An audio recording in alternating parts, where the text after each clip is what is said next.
اگر کوئی شخص چلا جاتا ہے افطاری کے لیے تو وہاں پہ اوہ جناب یہ رافضیوں کے ساتھ بیٹھ گیا، ٹی وی کے اوپر نظر آ گیا اوہ جناب رافضیوں کے ساتھ بیٹھا ہوا ہے۔ یہ کون سی شیعت ہے بھائی؟ اپنے 12 اماموں کو معصوم واجب الطاعہ مانتے ہیں اور یہ عقیدہ رکھتے ہیں ان سب کو اللہ کی طرف سے نئی شریعت اور نئی آسمانی کتاب ملی ہے۔ استغفر اللہ العظیم، کتنا جھوٹ لکھتے ہیں یہ مولوی کہ شیخ صدوق سے لے کر سید خامنہئی تک ایک بھی آپ مجھے شیعہ عالم نہیں دکھا سکتے جو تحریف قرآن کا قائل ہو۔ یہ کتاب ایسی ہے ایک شیعہ نے لکھی ہے جس میں ازواج رسول کا مقدمہ ان کی طہارت کے اوپر اس سے بہترین کتاب کوئی نہیں ہے۔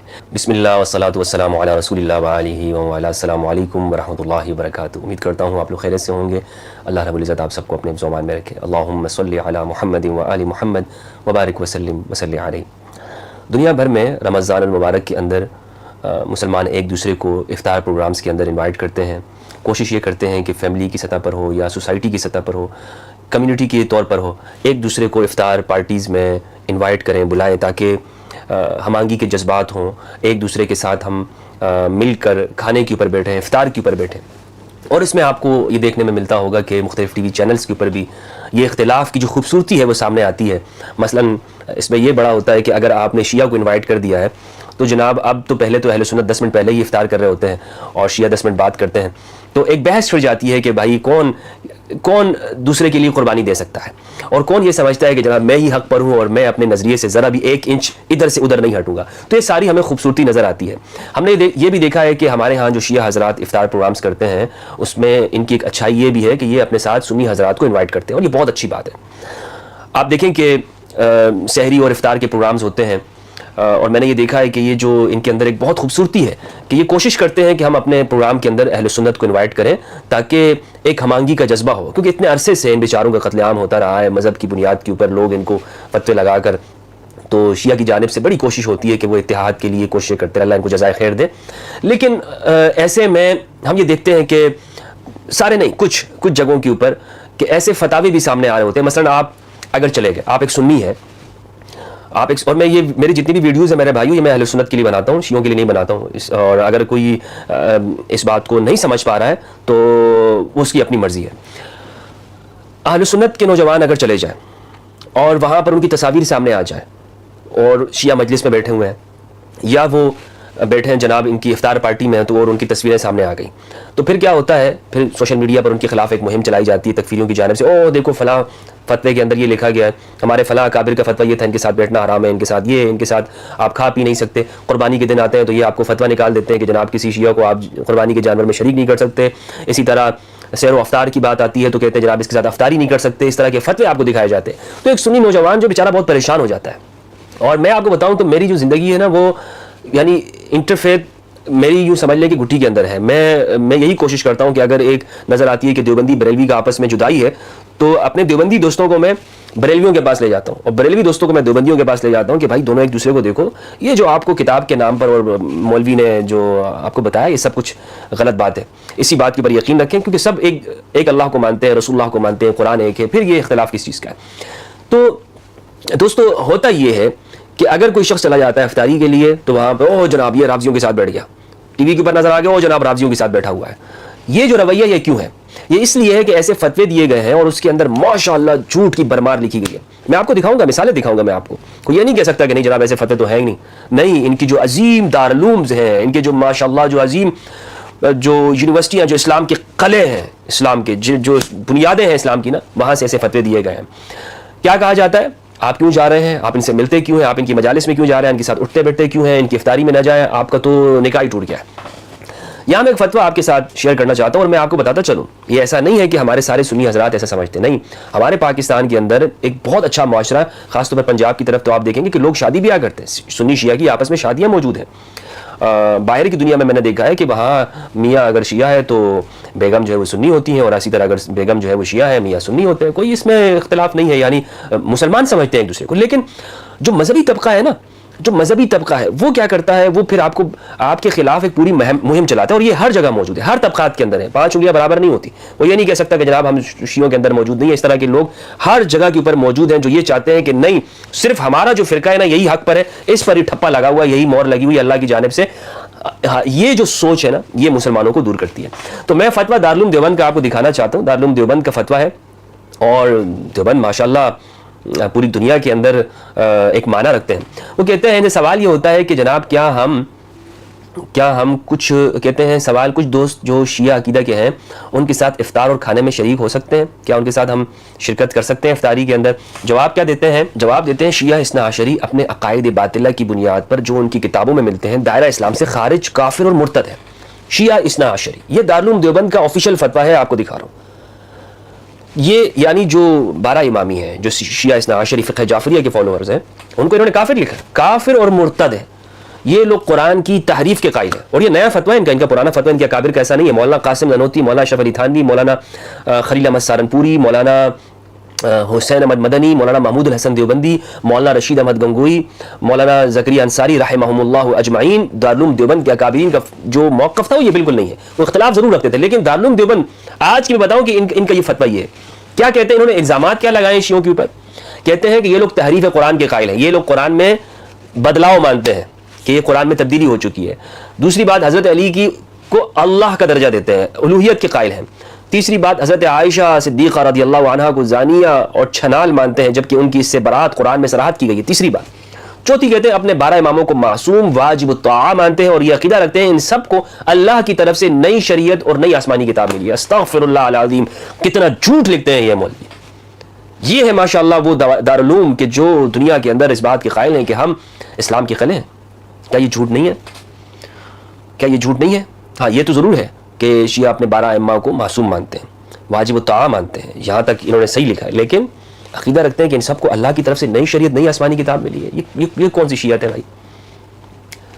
کچھ آپ یہ کہہ سکتے ہیں کہ کچھ غالی درجے کے ایسے ہوں گے، لیکن مجھے تو یہ بھی نہیں ملا کہ وہ یہ کہتے ہوں کہ جناب امام حسن عسکری علیہ السلام کے اوپر کوئی نیا قرآن علیہ باللہ وہ نازل ہوا ہے، یا امام جعفر صادق علیہ السلام کے اوپر کوئی اس قرآن مجید کے علاوہ کوئی اور قرآن ان کے اوپر اترا نازل ہوا ہے۔ ایسا تو کوئی شیعہ نہیں مانتا ہے۔ تو یہ انہوں نے لکھا، اچھا، یہ حلال کو حرام اور حرام کو حلال کرنے کا پاور رکھتے ہیں، ان ائمہ کے بارے میں کہتے ہیں۔ حضرت جبرائیل علیہ السلام کو خائن مانتے ہیں، یعنی اللہ نے قرآن کی آیتیں حضرت جبرائیل کو دے کر امام غائب کے پاس بھیجی تھی، مگر جب حضرت جبرائیل ان کے پاس لے جانے کے بجائے حضرت محمد مصطفیٰ صلی اللہ علیہ وآلہ وسلم کے پاس پہنچے، یہ سب عقائد پہنچائیں، یہ سب عقائد نصوص قرآن کے خلاف اور متصادم ہیں، اس لیے یہ کافر اور مرتد قرار دے دیے گئے۔ ان کے ساتھ ایک دسترخوان پر کھانا درست نہیں، اسلامی حمیت کے خلاف ہے۔ واللہ تعالی اعلم۔ دارالفتاء دارالعلوم دیوبند۔ اب اس میں جو انہوں نے یہ باتیں لکھی ہے تو میں نے آپ کو بتا دی، لیکن ایک فتویٰ ان کا اور بھی ہے کہ جس میں یہ کہتے ہیں کہ آپ کو اگر ہندو جو ہے نا اس کی طرف سے دعوت ملتی ہے تو آپ اس کو دعوت قبول کر سکتے ہیں۔ یہ میں دونوں چیزیں آپ کے سامنے اسکرین پر دکھا دیتا ہوں کہ یہ کہتے ہیں کہ جناب اگر ہندو کی طرف سے آپ کو ملتی ہے تو آپ اس کے ساتھ کھا لیں، لیکن اگر شیعہ کی طرف سے ملتی ہے آپ کو تو نہ کھائیں۔ اب اس میں جو انہوں نے گفتگو کی ہے شیعہ کے عقائد کے حوالے سے کہ آپ ان کے ساتھ افطاری نہیں کر سکتے، اس کی جو وجوہات بیان کی، بھائی وجوہات پر گفتگو ہوگی نا، بھائی شیعہ کے ساتھ افطاری آپ کریں گے، آپ کا نہیں کرنا کیوں نہیں کرنا چاہیے؟ اس لیے کہ ان کے یہی عقائد ہیں۔ اچھا، میں آپ کو اپنا بتاؤں کہ قرآن مجید نے اہل الکتاب کا کھانا وہ ہمارے لیے حلال قرار دیا، ان کی خواتین کے ساتھ نکاح کرنا حلال ہے، اہل الکتاب یعنی جو یہودی اور مسیحی ہیں۔ لیکن یہ لوگ کہتے ہیں کہ چونکہ وہ قرآن نے کہا ہے، وہ صحابہ پر سب و شتم نہیں کرتے، تو اس لیے ان کے ساتھ تو جائز ہے، لیکن ان کے ساتھ جو ہے نا یہ حرام ہے، یعنی یہ ان سے بڑے درجے کے کافر ہیں۔